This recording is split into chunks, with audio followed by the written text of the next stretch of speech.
नमस्कार दोस्तों, स्वागत है आपका एकेडमी के स्पेस चैनल में। आज हम daily question series second part को कवर करेंगे, जिसमें 10 क्वेश्चन होंगे। 10 क्वेश्चन के सभी ऑप्शन की व्याख्या करेंगे, साथ ही उनसे संबंधित जो भी फैक्ट्स बनेंगे उन पर भी चर्चा करेंगे। आपको प्रत्येक क्वेश्चन को पढ़कर आंसर करना है। इसके लिए आपको 10 सेकंड का समय दिया जाएगा, उसके अकॉर्डिंग आपको आंसर करता है। चलिए शुरू करते हैं और देखते हैं पहला question.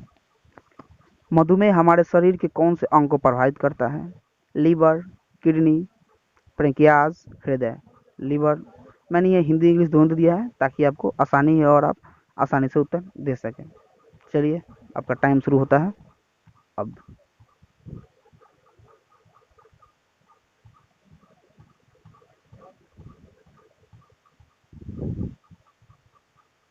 Times up.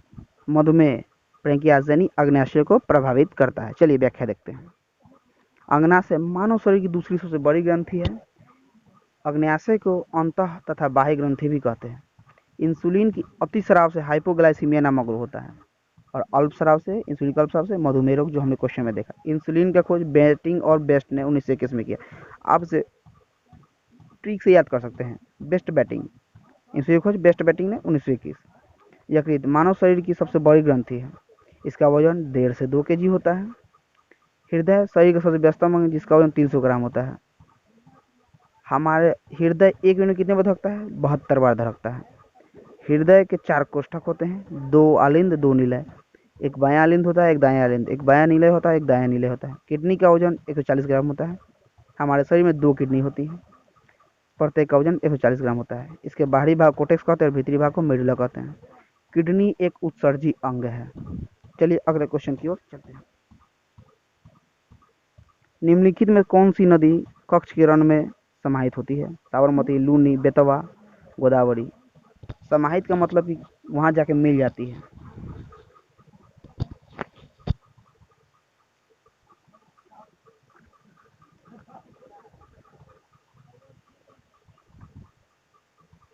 Times up. Luni नदी कच्छ के रण में जाके समाहित होती है। चलिए इसकी व्याख्या की ओर चलते हैं और देखते हैं क्या व्याख्या। नदी उद्गम मुहाना लंबाई।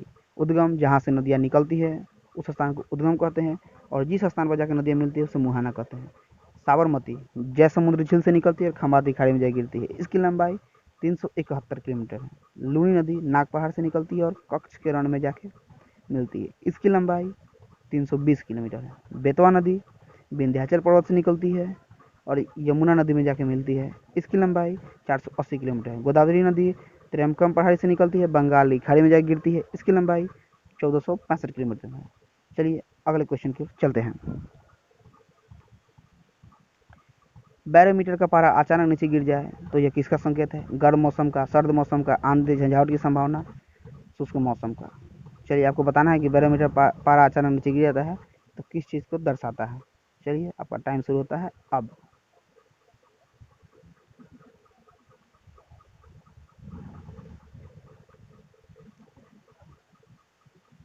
Times up. यानी बैरोमीटर पारा अचानक नीचे गिर जाता है तो आंधी या झंझावट आने की संभावना होती है। चलिए व्याख्या देखते हैं। बैरोमीटर से वायुमंडलीय दाब को मापता है। बैरोमीटर का पाठ्यांक धीरे धीरे नीचे गिरता है तो वर्षा होने की संभावना। बैरोमीटर का पाठ्यांक धीरे धीरे ऊपर चढ़ता है तो दिन साफ होने की संभावना होती है। एक बात आपको जानना चाहिए कि मौसम विभाग वाले कैसे पता करते हैं क्या दिन साफ रहेंगे या वर्षा होगी या आंधी झंझावट होंगी? ये बैरोमीटर के पाठ्यांक के द्वारा ऊपर नीचे और धीरे को देख कर। चलिए अगले क्वेश्चन में चलते हैं। एंटीबॉडीज का निर्माण किससे होता है? मैलाकाइट, लाल रुधिराणु जिसे आरबीसी कहते हैं, लिम्फोसाइट, यूनिसोफिल। चलिए आपका टाइम शुरू होता है अब।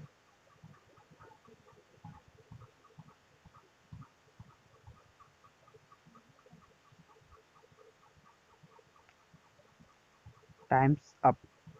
एंटीबॉडीज का निर्माण लिम्फोसाइट में होता है। चलिए अब व्याख्या की ओर देखते हैं। श्वेत रक्त कणिका डब्ल्यूबीसी जिसे लिम्फोसाइट कहते हैं, आरबीसी लाल रक्त कणिका इसको ल्यूकोसाइट्स भी कहते हैं, किडनी स्टोन को ही मेलाकाइट कहते हैं। किडनी स्टोन क्या होता है?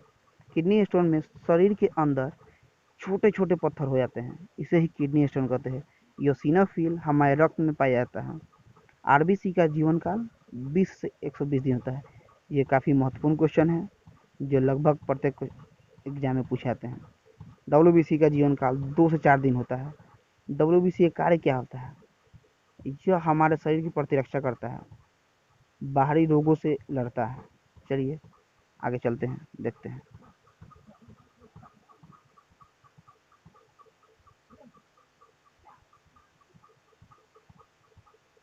रक्त को थक्का बनाने में किस विटामिन की आवश्यकता होती है? Vitamin C, vitamin E, vitamin A, vitamin K. आपको आंसर करना है क्वेश्चन अच्छे से पढ़कर कि कौन से विटामिन रक्त को थक्का बनाती है। चलिए आपका टाइम शुरू होता है अब।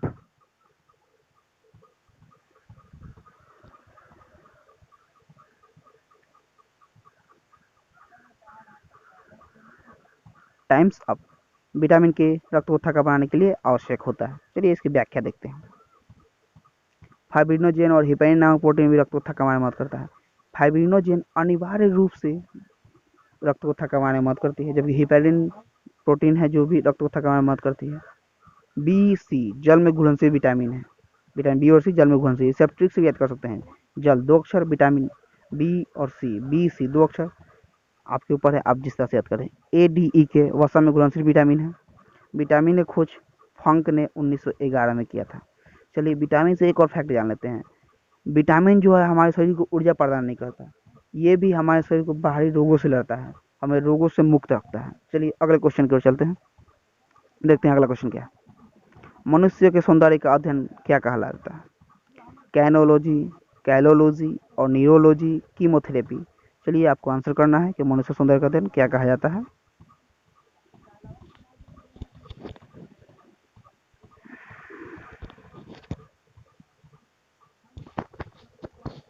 टाइम स्टॉप हो गया।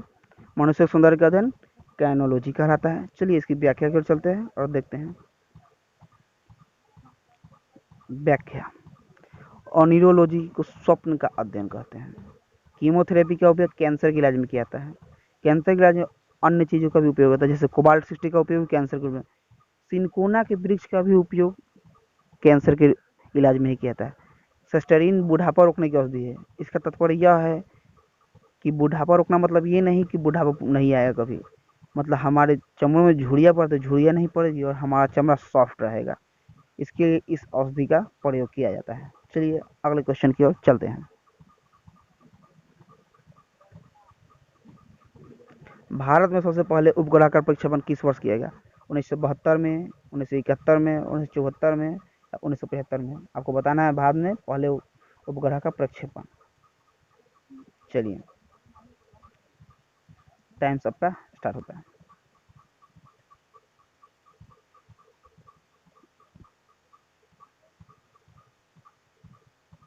Times up. तो भारत से उपग्रह का प्रक्षेपण 1975 में किया गया। चलिए व्याख्या देखते हैं। भारतीय राष्ट्रीय अंतरिक्ष अनुसंधान समिति का स्थापना 1962 ईस्वी में हुई थी। इसके अध्यक्ष डॉक्टर विक्रम साराभाई। विक्रम साराभाई एक बहुत बड़े इंजीनियर थे। भारतीय अंतरिक्ष कार्यक्रम का जनक विक्रम साराभाई को ही कहा जाता है। भारत में निर्मित प्रथम भारतीय उपग्रह आर्यभट्ट है। आर्यभट्ट को तो आप जानते होंगे, शून्य खोज इन्होंने किया था और यह बिहार से बिलोंग करते हैं। आर्यभट्ट को कॉस्मोस प्रक्षेपण यान की सहायता से 19 अप्रैल 1975 को प्रक्षेपित किया गया था। कॉस्मोस एक यान है जिस आर्यभट्ट उपग्रह को सोवियत संघ वर्तमान रूस की सहायता से 19 अप्रैल 1975 को प्रक्षेपित किया गया था। इसरो की स्थापना 1972 में हुआ था। इसके वर्तमान अध्यक्ष कौन है? के सिवान। चलिए अगले क्वेश्चन की ओर चलते हैं। भारत में सर्वोच्च न्यायालय की स्थापना कब की गई थी? 1935, 1936, 1950, 1948। आपको बताना है भारत में सर्वोच्च न्यायालय की स्थापना।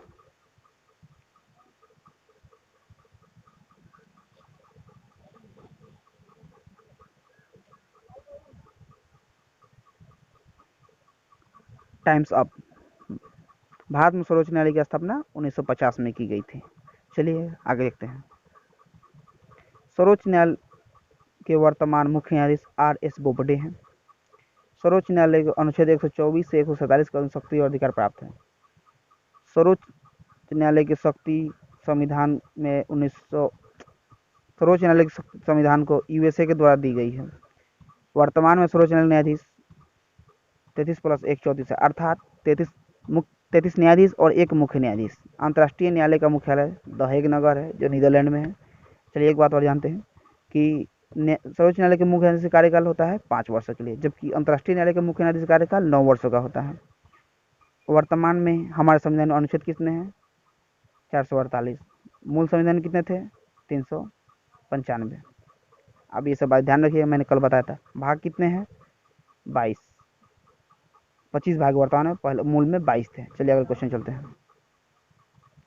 वायुमंडल में निम्न परतों को बढ़ती दूरी के क्रम में सजाएं। क्षोभ मंडल, आयन मंडल, ओजोन मंडल, बाह्य मंडल, समताप मंडल। आपको बताना है बढ़ते क्रम में सबसे छोटा हमारा सबसे नीचे कौन है, उसके ऊपर ऐसे करके बताना है।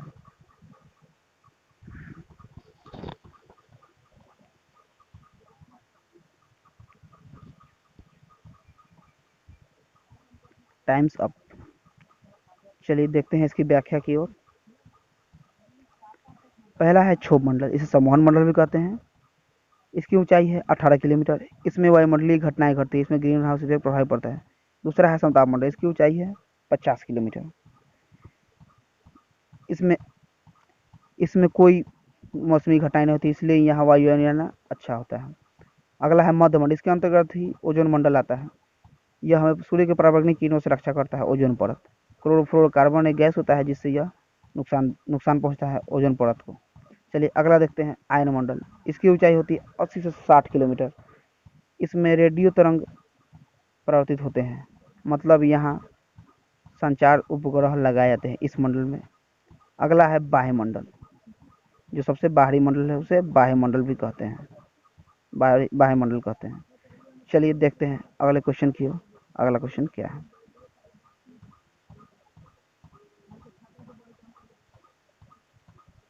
चलिए देखते हैं। सूची 1 को सूची 2 से मिलाना है। अंतर्राष्ट्रीय संग्रहालय दिवस, विश्व रेड क्रॉस दिवस, विश्व दूरसंचार दिवस, अंतर्राष्ट्रीय प्रकाश दिवस कब को मनाते हैं? 18 मई को, या 8 मई को, या 16 मई को, या 17 मई को? चलिए आप बताइए, आपका टाइम स्टार्ट होता है अब।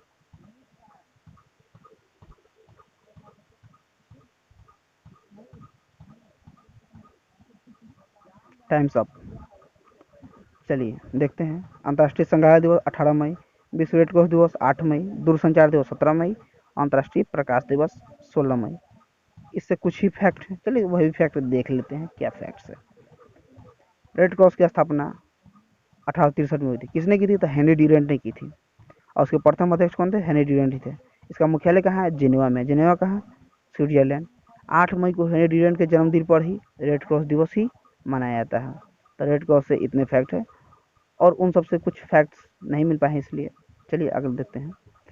हाँ तो फ्रेंड, वीडियो समाप्त होती है। आपसे एक निवेदन है कि अगर ये वीडियो अच्छी लगी तो हमें सपोर्ट कीजिए, और आप इस चैनल को सब्सक्राइब कीजिए, और अपने दो दोस्तों को कहिए कि अगर उन्हें चैनल अच्छा लगता है तो उसे सब्सक्राइब करवाइए, और उन्हें कहिए कि अपने वो दो दोस्तों से इन चैनल्स को सब्सक्राइब कराएं, तभी हमारा चैनल ग्रो कर पाएगा। और क्योंकि हमारी मेहनत आपको अच्छी लगती है तब। अगर कोशिश अच्छी ना लगे तो कोई बात नहीं, सब्सक्राइब मत कीजिए, डिसलाइक कीजिए। चलिए, जय हिंद, जय भारत।